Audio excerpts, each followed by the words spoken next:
नमस्कार, good morning Chhattisgarh में स्वागत है आप सभी का। आप देख रहे हैं एबीसी 24। मैं हूं आपके साथ श्रवण तंबोले। बुलेटिन की शुरुआत करते हैं। सबसे पहले देख लेते हैं इस वक्त के हेडलाइंस। रायपुर के सिलतरा स्थित फैक्ट्री में हादसा, प्लांट की क्रेन टूटकर गिरने से 2 मजदूरों की मौत। परिजनों ने की प्रबंधन पर कड़ी कार्रवाई की मांग। पूर्व मंत्री कवासी लखमा के ठिकानों पर ईडी की रेड, जांच एजेंसी को मिले दस्तावेज। आज प्रेस वार्ता करेंगे लखमा। रायपुर के टिकरापारा थाने में स्थानीय लोगों का हंगामा, कारोबारी पर 3 बार हो चुका है हमला, पुलिस पर कार्रवाई नहीं करने का आरोप। दक्षिण कोरिया के मुहान शहर में विमान क्रैश, 181 लोगों को ले जा रहा विमान दुर्घटनाग्रस्त। हादसे में 28 लोगों की मौत, रनवे से फिसलकर क्रैश हुआ विमान। आज पीएम मोदी करेंगे मन की बात, रेडियो कार्यक्रम के जरिए करेंगे देशवासियों से संवाद।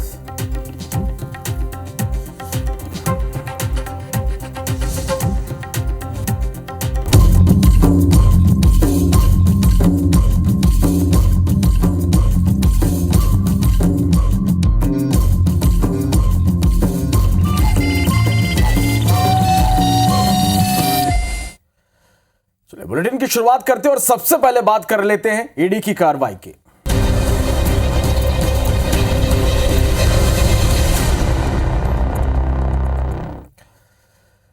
तो रायपुर और सुकमा में ईडी ने छापामार कार्रवाई की। शनिवार की सुबह से देर रात तक ईडी की कार्रवाई चली।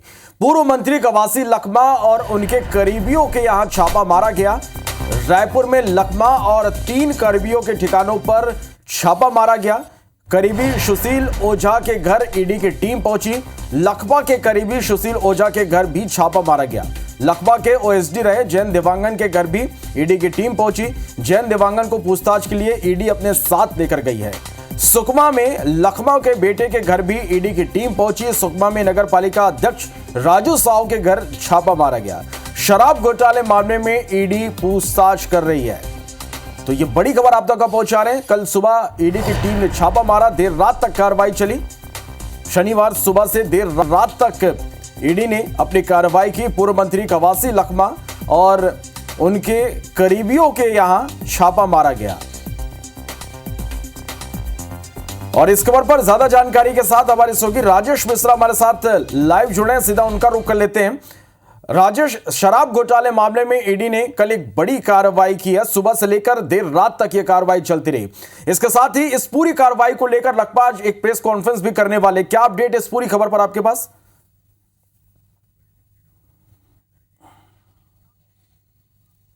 देखिए, बिल्कुल हम कवासी लखमा जो पूर्व मंत्री, आबकारी मंत्री, उनके घर के सामने ही खड़े हैं। कुछ देर बाद ही मीडिया से रूबरू होंगे। और हम आपको बता दें कि कल आबकारी घोटाले को लेकर छत्तीसगढ़ में बड़ी कार्रवाई हुई थी।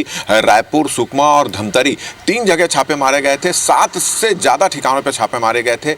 जहां हम खड़े हैं धर्मपुरा में कवासी लखमा का घर है, वहां पर भी पुलिस करीब ईडी की टीम जो है, ईडी की टीम वो सवेरे पहुंच चुकी थी। उनके निवास में दबिश दी गई, 6:30 बजे से करीब पहुंच गई थी। देर रात तक ये दबिश चलती रही। इसके अलावा उनके ओएसडी हैं जयंत यादव, उनके यहाँ भी पुलिस ईडी की टीम पहुंची थी। वहाँ पे भी छापेमारी की गई, बहुत सारे दस्तावेज जब्त किए।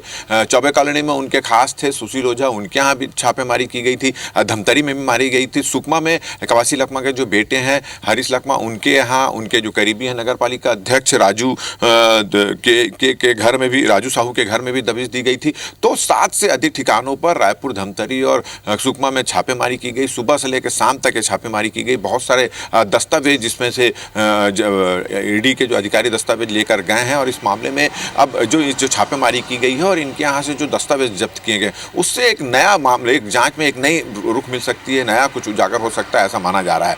इस ईडी की कार्रवाई में क्या क्या हुआ और इस बारे में कवासी लखमा का क्या कहना है, इसको लेकर थोड़ी देर बाद वो प्रेस कॉन्फ्रेंस लेने वाले हैं। और जो जानकारी मिली है कि ओएसडी रहे हैं, जब जिस समय की घटना है और उस समय के जो ओएसडी रहे हैं, उस समय उनके जो ओएसडी थे जयंत यादव, उसको पुलिस ने ईडी वाले अपने साथ लेके गए थे, हिरासत में लेके पूछताछ कर रहे थे और कुछ देर बाद ही कवासी लखमा जो हैं वो प्रेस कॉन्फ्रेंस लेंगे और पूरा इस मामले में उनका क्या कहना है, उनका क्या पक्ष है, इसकी जानकारी वहाँ पे दे देंगे। तो हम आपको फिर से बता दें कि कल जो गहमा गहमी रहा आबकारी विभाग के मामले में जो ईडी जांच कर रही थी, उसमें लगातार 7 जगहों पर, मतलब 3 जगहों को मिलाकर 7 ठिकानों पर दबिश दी गई थी, जिसमें पूर्व मंत्री जो थे कवासी लखमा के घर में भी आई थी, उनके बेटे के घर में भी गई थी, उनके खास जो है सुशील ओझा उनके यहाँ भी गई थी और बहुत सारे दस्तावेज जो हैं जब्त किए हैं। अब इसमें इसकी जांच में जो आज जो दस्तावेज जब्त किए हैं उसकी जांच में सामने में आएगा कि इसमें और कौन कौन इन्वॉल्व था और ये जांच अब किस तरह से आगे बढ़ेगी, आने वाला समय ही बताएगा। जी चलिए राजेश, तो एक तरफ ईडी ने कई दस्तावेज जब्त किए हैं, अब जांच ईडी इसकी करेगी, तो दूसरी ओर कवासी लखमा भी कुछ देर में प्रेस कॉन्फ्रेंस कर अपना पक्ष रखेंगे। आप नजर बना के रखिएगा, अपडेट हम दर्शकों तक पहुंचाएंगे। फिलहाल के लिए बहुत शुक्रिया इस पूरी जानकारी के लिए। तो छत्तीसगढ़ की राजधानी रायपुर से लगे सिलतरा इलाके में मौजूद फैक्ट्री में एक बड़ा हादसा हो गया। फैक्ट्री में ऊंचाई से अचानक क्रेन गिर गई। हादसे में 2 क्रेन ऑपरेटर की मौत हो गई। गर्म लोहा होने की वजह से शव को बाहर निकालने में काफी परेशानी हुई। देर रात शव को बाहर निकाला गया। शव को पोस्टमार्टम के लिए भेज दिया गया है। पुलिस ने फैक्ट्री प्रबंधन के खिलाफ मामला दर्ज कर लिया है। परिजनों ने भी आरोप लगाया प्रबंधन के खिलाफ। परिजनों का यह कहना कि उन्हें हादसे की खबर नहीं दी गई, बल्कि साथी कर्मचारियों की ओर से उन्हें घटना की जानकारी मिली। इधर सीएसपी अमन झा के मुताबिक हादसा किस वजह से हुआ यह भी स्पष्ट नहीं हो पाया, जांच के बाद ही स्पष्ट हो पाएगा।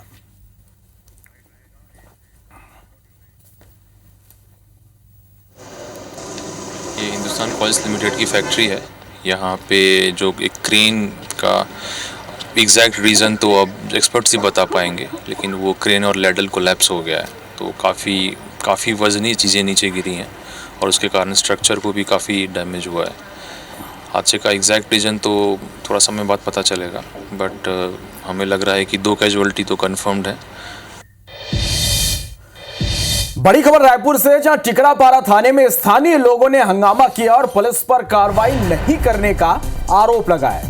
दरअसल चाकूबाजी के बाद भी पुलिस एफआईआर नहीं कर रही, यह आरोप लगाया जा रहा। 2 दिन से कारोबारियों के बीच विवाद चल रहा है। एक कारोबारी पर 3 बार दूसरे पक्ष ने हमला किया है। पीड़ितों के पक्ष में नाराज लोगों ने थाने का घेराव किया, जमकर हंगामा हुआ। तस्वीरें आप देख पा रहे हैं। तो रायपुर से खबर है, टिकरापारा थाने में स्थानीय लोगों ने जमकर हंगामा किया। 2 दिन से कारोबारियों के बीच विवाद चल रहा। 3 बार दूसरे पक्ष की ओर से हमला हो चुका है और इसके बावजूद भी पुलिस पर एफआईआर दर्ज नहीं करने का आरोप यहां पर स्थानीय लोग लगा रहे हैं और इसी को लेकर बड़ी संख्या में लोग थाने पहुंचे और जमकर हंगामा किया। तेरी हिम्मत है तो एफआईआर करवा ले, खड़ा थाने में।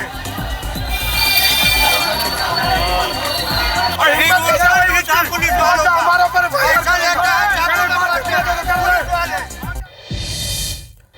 रायपुर के वीआईपी चौक में एक बड़ा सड़क हादसा हुआ। एक साथ 4 गाड़ियों में भीषण टक्कर हो गई। एक तेज रफ्तार ट्रेलर ने सामने से आ रही कार को टक्कर मार दी, जो अन्य 2 गाड़ियों से जा टकराई, जिससे दोनों गाड़ियों के परखच्चे उड़ गए और सड़क पर लंबा जाम लग गया। तस्वीरें आप देख पा रहे हैं, राजधानी रायपुर के वीआईपी चौक में एक भीषण सड़क हादसा हुआ। एक साथ 4 गाड़ियों में भीषण टक्कर हो गई। यह बताया जा रहा है कि एक तेज रफ्तार ट्रेलर ने सामने से आ रही कार को टक्कर मार दी, जो अन्य 2 गाड़ियों से जाकर टकरा गई। दोनों गाड़ियों के परखच्चे उड़ गए, सड़क पर लंबा जाम लग गया।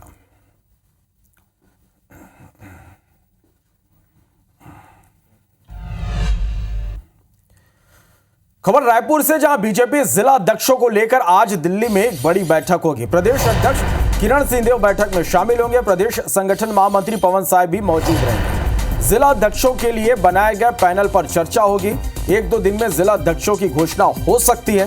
प्रदेश अध्यक्ष किरण सिंहदेव, पवन साय दिल्ली रवाना हो चुके हैं।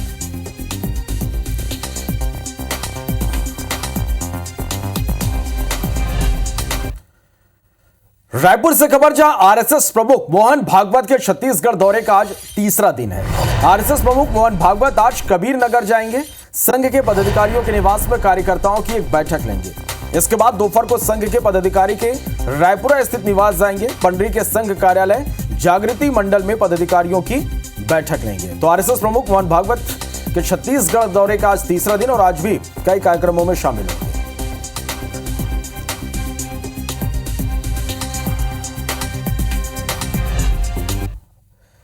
रायपुर के पुजारी पार्क के पास कबाड़ हो चुकी लवारिस गाड़ी में मिली महिला की लाश की गुत्थी पुलिस ने अब सुलझा ली है। पुलिस ने मामले में 2 आरोपियों को गिरफ्तार भी कर लिया है। बता दें कि महिला के पोस्टमार्टम रिपोर्ट में रेप के बाद गला दबाकर हत्या की पुष्टि हुई थी, जिसके बाद पुलिस ने गले की हड्डी बन चुके इस मामले को सुलझाने में कोतवाली समेत क्राइम ब्रांच की टीमें जुटी है। आसपास के सीसीटीवी कैमरे समेत सभी तकनीकी साक्ष्यों को खंगालने के बाद आखिरकार पुलिस ने आरोपियों को धर दबोचा। मर्ग होने के बाद से ही पुलिस जो है लगातार उस पर जांच जारी रखी थी और सूक्ष्मता से उसके ऊपर नज़र रखे हुए थे। सारी जो टेक्निकल पॉइंट्स है उस पर लगातार जांच कर रहे थे और अपराध कायम करते ही उसके बाद और आगे कार्रवाई की गई, जिस पर 2 आरोपी जो हैं, एक सिद्धार्थदीप और दूसरा दाऊददीप, उसको हिरासत में लिया गया और उससे गहन पूछताछ करने पर दोनों ने अपराध स्वीकार किया और उस पर जो है आगे कार्रवाई करते हुए दोनों गिरफ्तार कर न्यायिक रिमांड पर जेल भेजा। सरकारें अंतिम व्यक्ति तक विकास पहुंचाने और सुदूर अंचल तक सुगम यातायात व्यवस्था पहुंचाने का दावा जरूर करती है, लेकिन तस्वीरें इन दावों के उलट सामने आती हैं। 2 तस्वीरें आपको दिखा रहे हैं छत्तीसगढ़ की। पहली तस्वीर मनेन्द्रगढ़ की, जहां सड़क नहीं होने के कारण गांव तक एम्बुलेंस नहीं पहुंच पाया। बीमार पत्नी को उठाकर एक पति पैदल चला। तस्वीरें आप देख पा रहे हैं। बीमार पत्नी को उठाकर पति ने एम्बुलेंस तक पहुंचाया। सरभोका पंचायत के नवाडीह इलाके का ये पूरा मामला है। दूसरी तस्वीर कोंडागांव जिले की 108 एम्बुलेंस की स्थिति बदहाल है। केशकाल से एक मरीज को जिला अस्पताल लाने के दौरान एम्बुलेंस खराब हो गई और मरीज को समय पर उपचार नहीं मिल पाया, जिसके चलते मरीज की जान चली गई। मरीज को अस्पताल लेकर जा रहे एम्बुलेंस NH30 पर जैतपुरी के पास खराब होकर बंद हो गई। पायलट उमेश नेताम ने किसी तरह जुगाड़ से इसे चालू किया, लेकिन जिला अस्पताल पहुंचने से लगभग 1 किलोमीटर पहले चवारा स्कूल के पास हाईवे में यह दोबारा बंद हो गई। इसके बाद दूसरी एम्बुलेंस से मरीज को जिला अस्पताल पहुंचाया गया, जहां मरीज की मौत हो गई।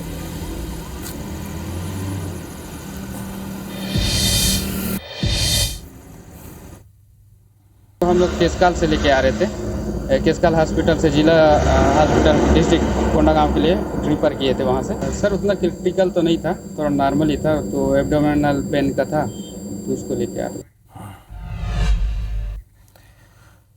दुर्ग ट्रैफिक पुलिस ने कार में नीली बत्ती का धौंस दिखाने वाले एक कार चालक को गिरफ्तार किया। दरअसल पुलिस को सूचना मिली थी कि एक कार चालक शनिवार दोपहर एयरपोर्ट से बुकिंग लेकर भिलाई की ओर आ रही है।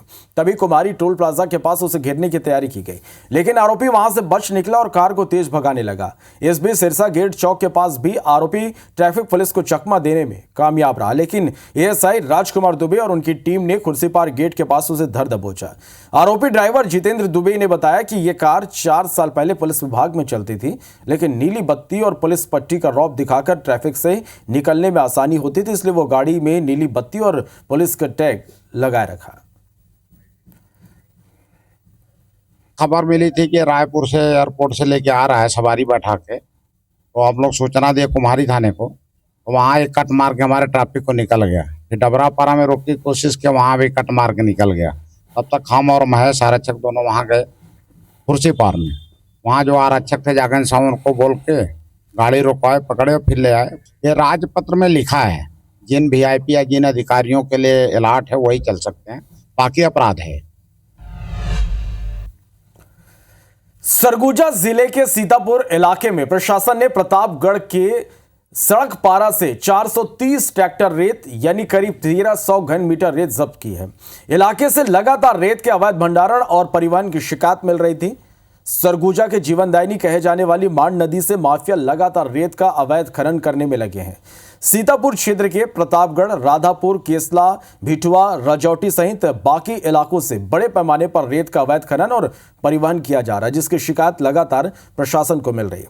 सीतापुर SDM रवि राय ने IBC 24 को बताया कि पिछले 1 हफ्ते में अलग अलग इलाकों से 670 ट्रैक्टर रेत यानी करीब 2000 घन मीटर रेत जब्त की गई है और आगे भी यह कार्रवाई जारी रहेगी। आज ही हम लोगों ने कार्रवाई किया, 430 ट्रैक्टर रेत जब्त किया है और प्रतापगढ़ में, और लगभग जो है 1290 घन मीटर हुआ है। और पिछले दिनों भी हम लोगों ने लगभग 240 ट्रैक्टर रेत जब्त किया था। तो लगातार हम लोग इसमें कार्रवाई कर रहे हैं और प्रकरण बना करके खनिज विभाग को भेज रहे हैं और पूरा इसमें प्रयास कर रहे हैं कि अधिकतम जो जुर्माना है वो लगाया जाए। दुर्ग के कुम्हारी टोल प्लाजा के पास गौवंश के चमड़े से भरे ट्रक को गौ सेवकों और बजरंग दल के कार्यकर्ताओं ने पकड़ा और ड्राइवर की जमकर पिटाई कर दी। वहीं ट्रक में बैठे कुछ लोगों ने गौ सेवकों पर भी हमला कर दिया। इधर हंगामा उस वक्त और बढ़ गया जब पुलिस ट्रक को जब्ती बनाने के बाद थाने ले जाने लगी, लेकिन वहां मौजूद गौ सेवक और हिंदू संगठन के कार्यकर्ता जिद पर अड़ गए कि वे ट्रक में मौजूद गौवंश के चमड़े का संस्कार करेंगे। कई घंटे बाद एडिशनल एसपी और उनकी टीम के समझाने के बाद गौ सेवक माने। पुलिस ने ट्रक को जब्ती बनाकर ड्राइवर और 2 हेल्पर को गिरफ्तार किया। सीएसपी छावनी हरीश पाटिल के मुताबिक ट्रक महाराष्ट्र के अमरावती से कोलकाता की ओर जा रहा था। ड्राइवर के पास आरटीओ पासिंग और मवेशियों की चमड़ी की खरीदी बिक्री का बिल भी है। 10,000 गौ माता के अवशेष हैं। हमने थाना प्रभारी महोदय सीएसपी महोदय से एक ही निवेदन किया है, या तो इसको दफना दिया जाए या तो इनके फॉरेंसिक जांच की जाए और सख्त से सख्त कार्रवाई की जाए। तो रात भर जग के पूरा सुबह बजरंग दल के कार्यकर्ताओं लोगों ने रोका है। तो हम ये चाह रहे हैं कि अभी जो गृह मंत्री जी नया कानून लाए हैं उसके तहत गाड़ी के ऊपर पूरी कार्रवाई हो और गाड़ी के जो ऑनर है, मालिक है, उनके ऊपर भी पूरी बड़ी कार्रवाई हो। जो इनका संस्थान है और उसके बारे में उसमें ब्यौरा है, वर्णन है उसके बिल में, और जहाँ डिस्पैच होना है, जहाँ डिलीवरी होनी है उसके बारे में भी इसमें विवरण दिया गया है। अभी तो फिलहाल हमने इसको जब्त किया है और जब्त करने के उपरांत जो भी विधिवत कार्रवाई है वो की जा रही है। संदेह होने पर 106 बीएनएसएस के तहत जब्ती की कार्रवाई की गई और माननीय न्यायालय में पेश किया गया है और उनके ड्राइवर और क्लीनर 2 लोगों के खिलाफ 170 बीएनएसएस के तहत कार्रवाई की गई है। रायगढ़ का इतवारी बाजार अब ऑक्सीजोन बनने जा रहा है, लेकिन लगभग 1500 दुकानदार असमंजस की स्थिति में हैं। लेकिन यहां पर सालों से दुकान लगा रहे व्यापारियों का कहना है कि नगर निगम के अधिकारियों ने हमें विश्वास में नहीं लिया। व्यापारियों की भीड़ जुटने की जानकारी मिलती निगम आयुक्त और एसडीएम भी बाजार पहुंचे और उन्होंने दुकानदारों से चर्चा की। दुकानदारों को सालों से चली आ रही उनकी रोजी रोटी पर संकट का खतरा महसूस हो रहा है और ये दुकानदार किसी भी कीमत पर इस जगह से हटना नहीं चाहते। वहीं निगम के अधिशासी अभियंता का कहना है कि प्रदूषण कम करने के लिए ऑक्सीजोन का निर्माण किया जाएगा और किसी अन्य स्थान पर दुकानदारों को शिफ्ट किया जाएगा। तो क्या मिलेगा लोगों को, क्या मिलेगा ये बताइए। मांग हमारी है कि हम इतने वर्षों से यहाँ पे दुकान लगा रहे हैं, हम अपनी अपनी जगह पे ही दुकान लगाएंगे। इनके कहने से कि हम उधर रोड बना के फ्लोरिंग करके दे देंगे, आप आके बैठ जाइए, तो वैसे अपन नहीं बैठेंगे। बेसिक एमिनिटीज के तौर पे बहुत ज्यादा गार्डन जैसी सुविधा हमारे यहाँ नहीं है। ये केवल ऑक्सीजन मतलब डेडिकेटेड जो इन्वायरमेंटल कंजर्वेशन के हिसाब से है और जो ये प्रदूषण कम करने की दृष्टि से इसको बना रहे हैं हम लोग। और इस बीच रायपुर से एक बड़ी खबर मिल रही है। अज्ञात युवक की लाश मिली है। कचहरी के सामने एसबीआई एटीएम के पास लाश मिली है। शरीर पर चोट के कई निशान है। हत्या की आशंका जताई जा रही है। मौधापारा थाना पुलिस जांच में जुटी हुई है। तहसीन जैदी हमारे संवाददाता फोन लाइन पर जुड़े हैं। तहसीन, एक अज्ञात युवक की लाश मिली है, क्या जानकारी मिल पा रही है इस बारे में? देखिए, अभी ये जानकारी देने के लिए पुलिस का कोई भी अधिकारी फोन नहीं उठा पा रहे हैं और ये बात सामने आई है कि ये कचहरी चौक जो है एसबीआई एटीएम के पास ये लाश मिली है और जो युवक है वो उसकी उम्र अगर बात करें, क्योंकि अभी अज्ञात है और 20 से 25 साल के आसपास की उम्र लग रही है और उसके साथ उसके शरीर पे कई चोटों के निशान हैं, कपड़े फटे हुए हैं।